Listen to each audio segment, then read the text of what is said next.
نوقفوا على حقيقته ما غتبقاش تقول مسكين، غتولي تقول هذاك ولد الحرام ماشي مسكين. اختي العزيزه شوفي مادام هو مريض، شوفي مادام هو مريض وكان عنده هذا الرزق مسكين ولا هادي ولا هادي، عنده اختو بوسكوره، عنده اختو تويميه ديالو، ما كتعقلش عليه اختو، ما كتعقلش عليه، ما كتحملوش، ما كتجاوبوش في التليفون. واش تقدري تشوفي خوك متشرد وما تمشيش تدخليه على الشا؟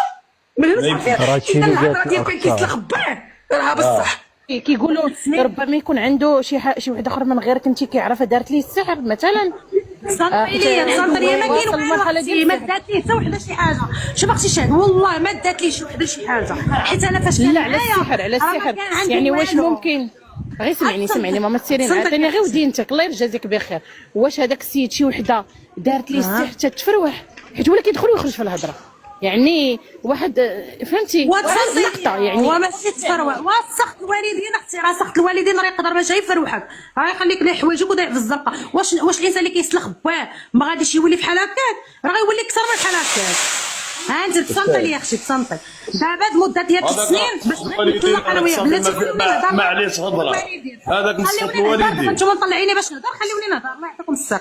المده ديال 3 سنين دابا انا باش طلقت منه ياك، مده ديال 3 سنين كنقلب على هذا السيد، وكان في هذيك الورقه ديال العون اللي كيدي ديال الطلاق ما عندناش عنوان فين يديها ليه العون.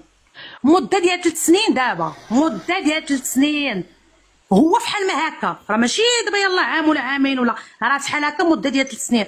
راه ملي تفرقت مع انا هو بحال هكا، وقبل ما نتفرق معاه راه كان مشرد واقيلا، راه على ما اظن راه واقيلا كان مشرد، وجا عندي بهذاك الصيف هذيك الحاله وهذه راه ملي هضر معايا فحال هكا انا البارت ما قال هنا نبات، فهمتي؟